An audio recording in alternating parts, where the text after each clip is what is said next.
Hey everyone, it's Nicola Cairncross. Welcome back to the channel. Today I'm going to cover for you something one of my Clicks and Leads Academy members requested, which is how to create a Twitter story thread.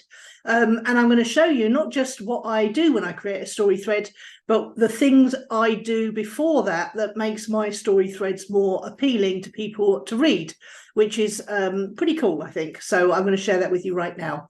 I really hope you enjoy it and get something out of it. And I'd love to see your comments below. Don't forget to like, subscribe and share. I thought I'd start with showing you a little bit of an outline of how I write anything. It's called the 5 Commandments of Writing Anything. And it's from StoryGrid, who I talk about quite a lot. And they're people who teach people how to write well.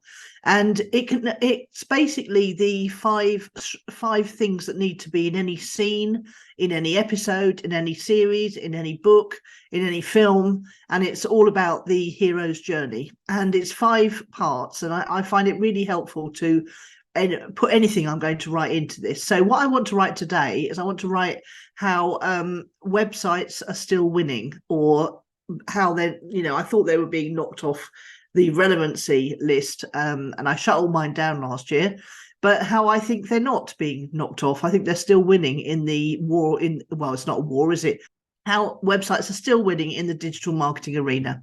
So let's go through the 5 commandments of storytelling, which is the ordinary world, the inciting incident. So you've got things are chugging along as normal. Think The Hobbit when I'm talking through this. Things are chugging along as normal, and then suddenly something happens to Frodo to make him realize that all is not what it seems.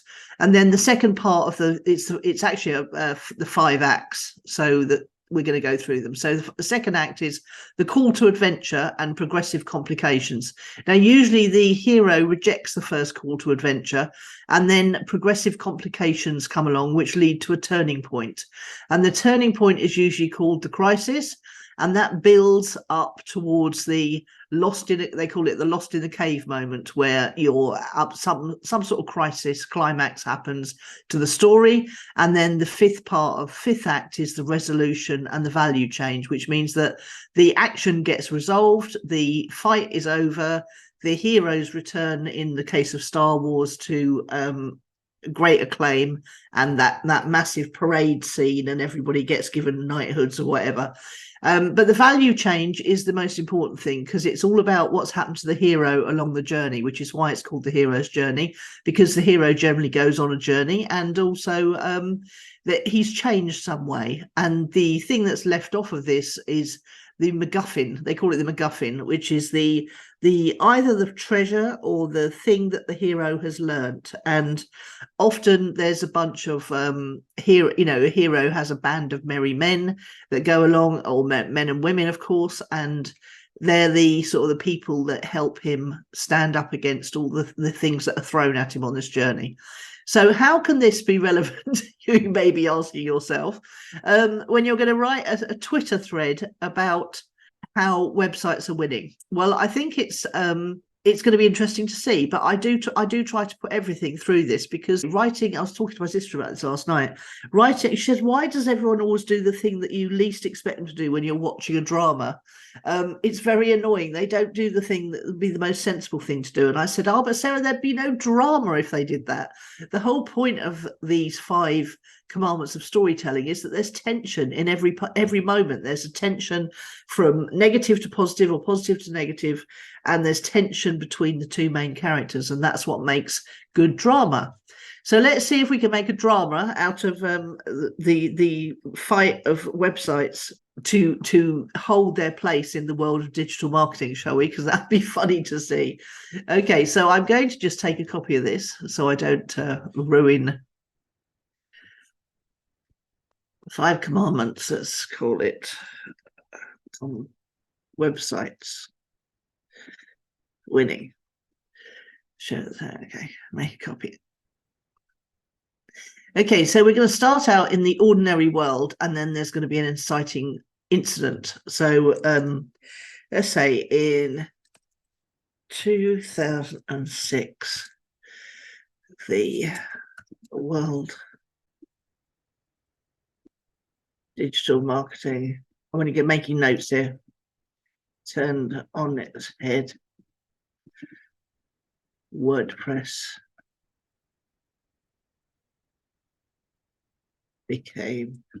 exploded. I remember when Armand Morian first told us about WordPress and said, you've all got to start using it. It's incredible because the search engines loved it. Google was favoring it, and it made it much, much easier to make a website because it had the thing built in where menus were on every page. And if you changed the menu, it changed across every single page of your website automatically. Previously, we'd have had to go and change every single page manually. Ugh, the bad old days. Okay, so let's try and do this in sentences. Excited, unseen. Give him his due. World Internet Summit.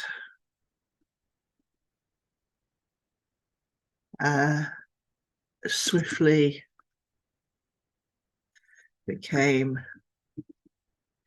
the software to use, enabled people to become their own webmasters. Okay, so this is what it will look like when it's done. I spared you the pain of me writing the whole story out, but basically I did follow those guidelines. So what you end up with is a number of short paragraphs, usually 3 to 4 lines long. You can't go much further than about 3.5 lines, and each one's got a number at the beginning. So it just goes on like that, and then what you do at the end, the last one, is you have a call to action that is relevant to what you've just been talking about. Hopefully you've demonstrated your expertise, and you say at the end, I can help you with that. You'll end up doing the bits that only you could do. So here we go. I hope you'll grasp that it does not matter what you use to build your business marketing machine online. Authentically connecting with your potential future customer is everything. So creating content that serves, then distributing that content far and wide is key. I can help you with that. You will end up doing only the bits that you can do, while someone else does the repetitive but essential work of making sure that you're found in all the places that your ideal customer or client hangs out online. If you want to simplify your business, reduce overhead, yet turbocharge your marketing, join my Everywhere Online 5-day challenge starting soon. Visit Be Everywhere Online to save your place today. So the last three, threads are a call to action, essentially. So let's show you how I go about making it on Twitter, shall we? I actually did this once already, but I managed to turn the recording off so it wasn't recording my screen, which is a bit rubbish. So I'm going to just copy this first one, and tiny bit of formatting when you go over to create a new thread. So let's go home. What is happening? And I'm going to go like that. And then you always put a little cotton thread thing at the beginning so that people know it's a thread, and that's what it looks like. It's a bobbin, actually. If you sew, you'll know. And I'd like to put a couple of spaces there. Okay, then the next thing you do is you click plus, and it adds another post. Go back. And I usually start the numbering on the second post. And then you just, again, need to break it up a bit. And then click plus. I mean, I sometimes write these on the fly on Twitter itself. So the thing to do when you do that is immediately after you click plus, go down and put the number in. Otherwise, you will forget what number you've got up to. I'm just clicking return there.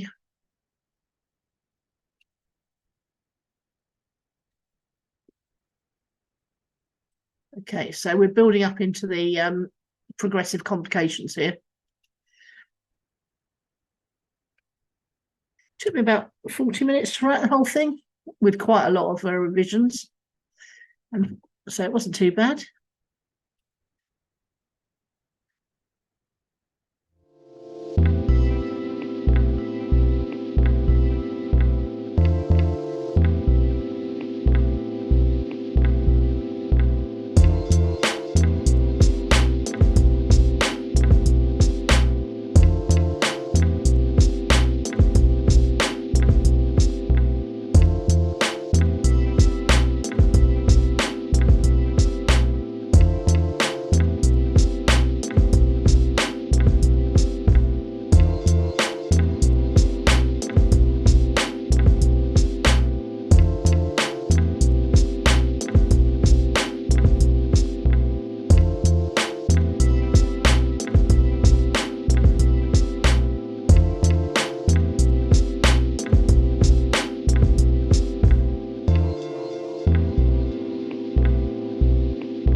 Okay, so be aware if you add a link, it might pull a picture from your website that you don't actually want.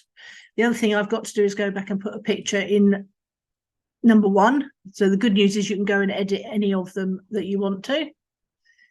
I want something that's going to signify media of some kind. Royalty-free, show all.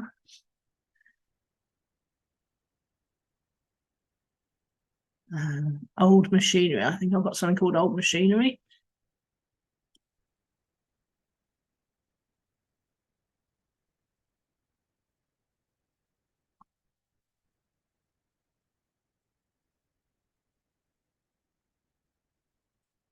Oh, car. Okay, old machinery. That, yeah. So I got this picture from Unsplash, which is a free picture using service.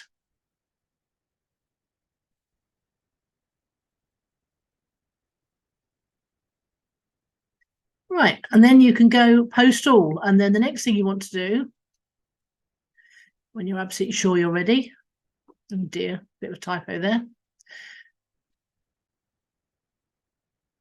is I'm going to click into it. I'm going to go up and pick up the URL of the first thread of the first post of the thread, whiz down to the bottom and go, oh, I hope you enjoyed this thread and that you are inspired to re-examine your marketing. If you did enjoy it,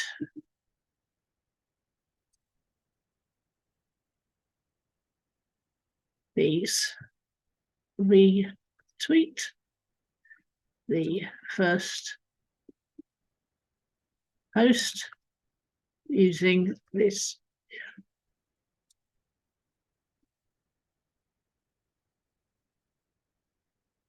Okay, now that's gone on as an extra post, but if you, I think that's because I've got a blue tick, I'm able to do that. But if you can't do it, then once you've posted your thread, then just come along and add this last bit to your thread as the first comment that people will see. Okay. Well, I hope you enjoyed that. It took a bit longer than I thought it did, but I think it was worth it, even though I had to speed up some of the slower bits. So, yes, I think it's very important to plan out the story arc of your Twitter thread before you actually start writing it. And then, as you see, there's a bit of adjustment that goes on along the way. But it's actually a pretty quick and easy process once you get the hang of it. And it really does bring traffic to your profile on Twitter. It brings clicks through on your link from the Twitter profile to your website.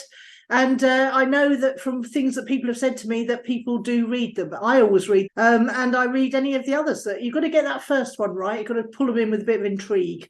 But I hope it helps you promote your business on Twitter. I think it's one of the nicest, most natural ways to do it. And to share your expertise in a way that gives value to people, which is always good, isn't it? Don't forget to like and subscribe if you haven't done so already. And I will see you next time.